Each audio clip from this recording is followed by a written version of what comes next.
Hello again, YouTube, and today this angle looks a little bit different because I've got you guys sitting on top of a Dr. Pepper can and pointed slightly to the left a little bit more. I'm working on lighting. I might get some type of a light stand to stand here or do something. I don't fucking know. We'll see. Anyway, because I noticed the last video, this side of my face was fully dark as fuck. It depends on what screen you're looking at. If you look at like one of the little crappy screens that's on a laptop or a really cheap ass tablet, my whole right side of my face was just black. If you look at something like my phone or any kind of, slightly expensive screen or a decent screen, it looks okay.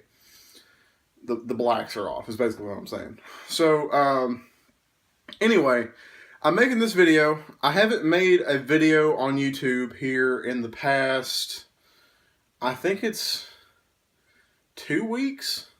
Has it been two? I don't know if it's been 2 weeks. I don't know if it's been just about 2 weeks or not yet. Anyway, so since the last video, this is what's happened. So since the last video, I have started at Asurion, and I've started the training. I shouldn't really say I started at Asurion because I actually haven't started working yet. It's just training right now. I'm not really doing anything yet. But I've started training there. I started last Tuesday. I would have started Monday, but Memorial Day was last Monday. So yeah, I started last Monday, or Tuesday. I'm sorry, I'm tired. The voice is going out too. I'm tired. Anyway, so I've been there since last Tuesday. I have Friday and Saturdays off over there. I work at Regal Friday and Saturday nights, and then my schedule for this week and next week are going to be, actually for the next 3 weeks, I believe, 3 or 4 weeks is going to be the same as what I have now, Sunday to Thursday. 10 a.m. to 7 p.m. And then Friday and Saturday off. My only problem right now with that schedule is I have to get up at 8:30 in the morning to look at traffic before I even leave the house, because I have to take I-24 all the way halfway across Nashville. Or it's not even halfway, it's all the way across Nashville. And the traffic is just god awful. I passed, and I made a Snapchat rant about this here about 5 or 10 minutes ago, about how fucking terrible it is. And it literally took me an hour to get home tonight. It's almost 8:30, because I was fucking around with Snapchat and then I started doing this. So this morning, everything was, hunky-dory. Usually in the mornings there's like a lot of backup, or there's some backup. This morning, for some fucking reason, there was nothing. And then I hear when I get in there that there was some big-ass wreck. And I'm like, well, I just missed it, I guess. So I got there in time. I was there 20 minutes early, whatever. And this afternoon, I'm driving home, and there's not one, but 2 wrecks that I have to pass by. One I never even saw. It's just a bunch of people, I guess, rubbernecking, which that's what that means. If you don't understand what rubbernecking means, it's not sucking someone off or something like that. Rubbernecking is basically you do this or this when you're driving, and it's basically you're looking at an accident that's on the side of the road. And I have 2 problems with that. A, that causes more accidents when you do shit like that. And B, you're in my way. You're slowing down. You might not realize it, but you're slowing down when you do that.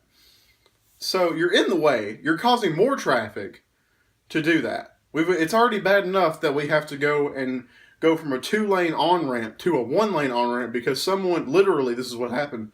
Someone flipped over the guardrail like 3 times and went into a ditch.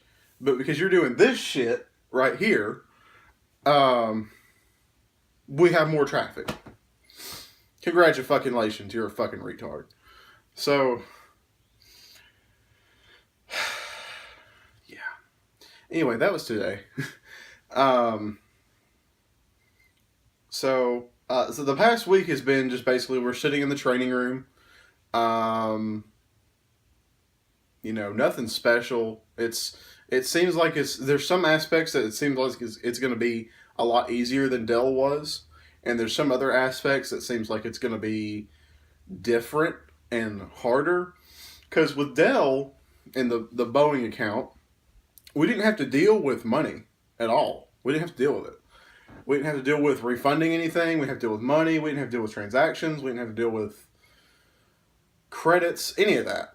So you take away the more secure side of Boeing because they have military grade stuff, and just being exclusive with just Boeing employees. You take that away and you replace it with you having a payment system in there as well, and regular people. These aren't employees, because if the upside about Boeing was if you got cussed out on Boeing, you could technically get someone either fired or suspended, because you're calling their technical support and cussing them out over the phone, and you have proof because they record all the phone calls. So, I mean, so there's that. But then DirecTV, they don't give a shit. So, that's what you're paid to do. But this is full time and it's $12 an hour, and you get all the benefits, and it's slightly worth it because you get all that. But here's the thing, though. This is the main thing I'm looking up about this place that has over Dell. Dell's knowledge base that you use to find a solution sometimes. Their knowledge base was not really that great. Not only do they organize them by a knowledge base article, and it's a letter K and a letter M followed by a bunch of jumbled up random ass numbers that some people think that you can memorize for some reason. I don't know why the hell they think that, but so there's that. You search by the KM articles, and if you try to search for, like, say, for example, and this is a true thing that's happened in the past, but just say, for example, you're trying to find, what was the one I had that was really bad? It was a Windows 7 problem, and some kind of software was corrupt. And it was a known issue, but because they were non-Boeing supplied people, that we had, third-party people that were associated with Boeing, but they weren't Boeing employees. But they still called our help desk, even though we weren't responsible for them. So then we would transfer them to another help desk that actually was responsible for them. And 9 times out of 10, they were, completely cool with that. So there was this one time the software didn't work, and it was no help desk that we had supported it. It was some kind of other software that no one used, because we had a list and all that stuff that other people used, and the other companies, that is. And it's like, well, I'm sorry, sir, we can't help you with that. The only thing I can do is recommend that you call the software manufacturer. We can't really do anything about it. And he was like, okay, well, he was pretty chill. That's not the problem of this whole thing I'm bringing up. The problem is, when we went to go look up something, they said they had heard of that program before, but it's nowhere in their knowledge base at all. So he says, well, just use the Windows 7 topic index. And I'm like, okay, but you guys told us in training and on day 1 to not use topic indexes for a knowledge-based solution that was in our tickets and stuff. So he's like, yeah, but you have to go in there and find it. And I'm like, he's like, just use that one. And this is literally what it said. it said Windows 7 operating system, or it said Windows 7 OS, but it said Windows 7 OS is a state-of-the-art operating system that was developed in, I think it was 2010, 2011, whatever.